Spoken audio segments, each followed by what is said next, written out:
Hello everyone and welcome to this new sub-series on our channel where we'll be covering the story of Dragon Quest mangas chapter by chapter. These will be shorter videos than our other manga explain videos to give you more DQ content to hold you over between our longer lore video drops. You all voted for us to cover the Mark of Erdrick first, so we'll be starting with that today.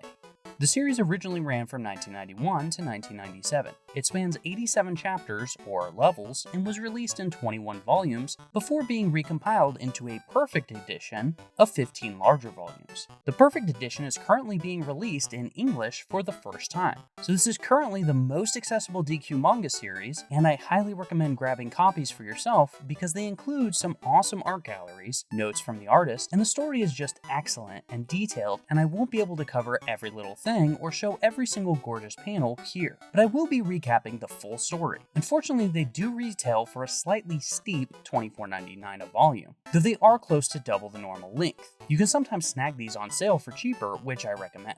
But do support the physical release and pick up the series for yourself if you want to see more official English localizations of other DQ manga titles. For you lore enthusiasts, this is one of the pseudo-canon mangas. It is considered official canon along with the Legend of Rubus series, which we are also covering here. But it's sort of expanded canon in that it is official but doesn't hold quite the same weight as the games, but details from the manga have been alluded to in some titles. If you are a fan of adventure fantasy mangas, the Legend of Zelda adaptations, or Beat the Vandal Buster, this manga is right in line with those and is one of the strongest Dragon Quest adaptations, in my opinion. The story is fun and has great characters, but it's also heavy at times. Loss is a constant in the story, and you never know what companions you might lose along the way. There are real stakes for the rising evil and real consequences if the hero fails. And minor content warning, there is real violence in the story and monsters are sometimes more gruesome than in the games. So the story definitely gets a PG-13 rating. There's nothing too crazy, but you will see fatal blows dealt and gnarly monsters. The story takes place 100 years after the events of Dragon Quest III. I can't quite place how many years would then take place between Mark of Erdrick and DQ1, and I haven't finished the series for myself, so I don't know if they directly set those events up at the end. But that's the context of the story, so with that out of the way, let's dive in. The Archfiend Baramos was slain, and the Master Archfiend Zoma's reign of terror faded into memory as peaceful days returned to the land. Two brothers of Erdrick's bloodline returned to Alefgard under the guidance of Rubus. Their names were Lauren and Carmen. They split the Mark of Erdrick passed down to them by their father, and each established a royal family in the lands where they settled. To the north, the kingdom of Lauren. To the south, the kingdom of Carmen. Both kingdoms flourished in peace and prosperity, spreading hope and joy throughout the land. A century passed. In the kingdom of Carmen, the king prepares his army to ride out into battle. The king's friend and commander of the army, Bolgoy, is bringing his daughter Lunafrea out with them for the first time. The king asks him about this and compliments her on taking out 10 men in a recent tournament. Bolgoy gushes about her abilities, but regrets her growing up without a mother to teach her how to be a lady. Nevertheless, he couldn't be more proud of her riding beside them into battle. The army begins its march out on the Necrogon, and Bolgoy and the king turn to bid farewell to Queen Rosa, who watches from the castle far into her first pregnancy. Bolgoy asks if the king wouldn't rather stay with his wife, with her so close to giving birth. But the king rejects this, as a king cannot sit back as evil-worshipping brigands run rampant across the land. He is the descendant of the hero Erdrick, and it is his royal duty to stand at the front of every battle. As she watches her husband ride out, a royal advisor named Tarkin approaches the queen and informs her he has received a divine missive from the goddess. Her child is to be named Arus, a sacred name that will protect him until he inherits the Mark of Erdrick. The queen is overwhelmed as she hasn't only learned her child's name from this, but also that it will be a boy. The king's army marches on through villages and open plains before finally reaching their target, the Voodoo tribe. The king leads his army into battle. After some time, a rider informs the commander that a temple lies ahead. Confident in their success, the king and commander race to arrive at the temple first as they battle their way through the monsters. Making their way inside, a dark and macabre interior greets them, and in the dim light they discover a foul-looking idol surrounded by strange fauna. The king raises his floppily drawn sword to destroy the thing when something flashes and the chain on the Mark of Erdrick suddenly snaps. As it clatters to the floor, the king stands frozen. Bolgoy asks what is wrong, to which the king calmly replies, "Nothing, actually." He then grabs the idol and tells the group there is no reason to break it, and that he would rather keep it as a war trophy. This shocks Balgoy and his daughter, but the king must be obeyed. On their way out, Lunafrea picks up the Mark of Erdrick and hands it to the king, who angrily snatches it from her. As the army arrives back home, the queen greets her king, who seems oddly cold and dour. He tells her he is tired and turns to leave, but she tells him of the missive, revealing their son's name. This seems to disturb the king, who asks the name the goddess has given. Tarkin tells him he can show the king directly. In the temple, a divining basin is filled with holy water. We see some symbols, and fun fact, there is a runic language in Dragon Quest that can be translated, and I believe this does say Arus in that language, but I couldn't quite translate it myself. Anyways, the king reacts bitterly to this and calls it smoke and mirror tricks. Tarkin tries to interject that the name will protect his son, but the king goes full Kyle after his third monster energy and destroys the entire basin, telling everyone to shut up. No sheetrock in the kingdom is safe. The king storms off, declaring he will give his son a better name, and Balgoy tells the queen that the king is still tense after the heated battle and just needs time to relax. The king descends to a storage room somewhere and sits down to ponder his idol. The idol flashes, and a voice speaks out, greeting the king as Dursu, the shapeshifter. The king impersonator addresses the voice as the Dragonlord. He informs the Dragonlord that the king has been thrown into an extra-dimensional prison where he can be disposed of as he sees fit. The Dragonlord informs him that their next objective is to give the prince a wicked name, and to raise him as a powerful fiend lord with the strength of Erdrick and the heart of a monster. And this is the Dark Lord Imagine's true plan. Dursu asks what name should be given to the prince, and the Dragonlord tells him Jagan.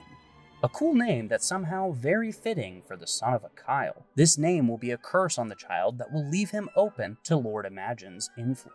The queen is shocked when the king tells her his plans to name the child Jagan, and the king has went full cultural appropriation and is suddenly dripped out in Egyptian garb. This isn't explained at all, so I don't know if this is normal for his kingdom, but nothing else in this section implies that they are an Egyptian-style kingdom. And the only other person dressed somewhat like this is the priestess at the temple, so it's my headcanon that he never dressed up like this before, and that being evil just makes you stunt on hoes with ostentatious drip. Anyway, he yells at his wife a lot more without saying much new before storming out. A little later, Balgoy arrives to inform the queen that he and Tarkin have been banished by the king. He tells her of the idol and how the king has been strange ever since. He tells her he will lay low in the city and return when needed. The queen is rightly worried, and he tells her his daughter has not been banished yet, and will watch over the queen in his stead. Then, 10 days later, on the night of a new moon, the queen gives birth, and everything begins to move quickly. The impostor king moves to begin the naming ceremony. Lunafrea informs Balgoy of the birth, and he gives her a ring of light that can banish monsters in emergencies, and tells her that Tarkin is arranging a carriage to get the queen and child out of town should the need arise. Soldiers storm into the queen's chamber and grab the child from his mother on the king's order. The queen chases after them with support from her handmaidens and demands the king stop his plans. The king shows off his drip again menacingly and reveals his plan to raise the boy as a fiend lord to rule the world. Then, shockingly, the king has the queen's handmaidens killed right in front of her to show he isn't messing around. Just then, Balgoy and Lunafrea arrive, and Queen Rosa begs them for help to save her son Arus.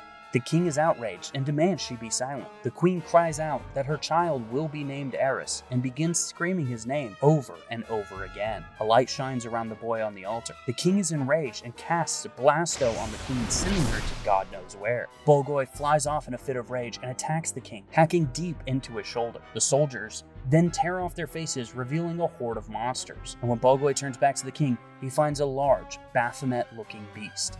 The beast slashes Balgoy, leaving him wounded, and Lunafrea runs to his aid. She uses the Ring of Light, which stops the monsters, but has no effect on Dursu, who laughs and readies a death blow. The light from the ring suddenly grows brighter as the glow around baby Arus seems to be strengthening. Lunafrea uses the newfound strength to blast the monsters, and also accidentally shatters the idol, freeing the Mark of Erdrick, which had been wrapped around it. Finally, she cuts through the beast Dursu and grabs Arus from the altar and retrieves the mark. Her father tells her to flee with the boy and leave him behind, as he is in no shape to run. Dursu wakes up and revives his soldiers to stop them. Balgoy charges the enemy and tells his daughter to run. As Dursu dies, we hear the Dragonlord chiding the monster as a fool and regretting entrusting him with such an important task. But they have the kingdom of Loran to fall back on, and he swears the Prince of Loran will be theirs, and will be raised as their fiend lord, and that Arus will be dealt with soon. Bolgoy fights with all of his might, but is impaled by the spears of the enemy, and as he breathes his last, says that the prince's protection is now in the hands of Lunafrea alone. His daughter runs through the city with the boy with tears in her eyes. She finds Tarkin, and the two just barely make it out of the city alive. They ride out into the open desert at full speed, not stopping all night, till eventually, the beacons pulling their wagon die of exhaustion. With the heat of the day growing stronger, the trio carry on foot until Tarkin finally has to stop. He tells Lunafrea to go on ahead, and that he's only taking a quick break and will catch up. She obeys his commands and carries on, but promises she will be back for him. She walks for hours, as far as she can, but she can't go on, and apologizes to her father and Tarkin. There's a sound in the distance. She fears the monsters have at last caught up to them. She must save the boy, but has no strength left to carry on. She prays to the goddess that no matter what may happen to her, that the child be saved. A sail grows on the horizon moving toward her, and a man and his son are sailing on the desert sands. The man introduces himself as Gurren and his son as Kira. He tells her she must be crazy for trying to cross the desert on foot, and that she's lucky they happen to be passing by, and that they aren't the only crazies out there today. The young boy Kira points at the boat, declaring, "Old Coot," and tears of joy pour down Lunafrea's face as she sees Tarkin survived. The five travel together to a place near Baharata called the Hermit's Way, where they would spend the next 10 years. A new legend is about to unfold. Thank you all so much for watching, and I'll see you again soon for all about legendary swords, and then Chapter 2 of the Mark of Erdrick.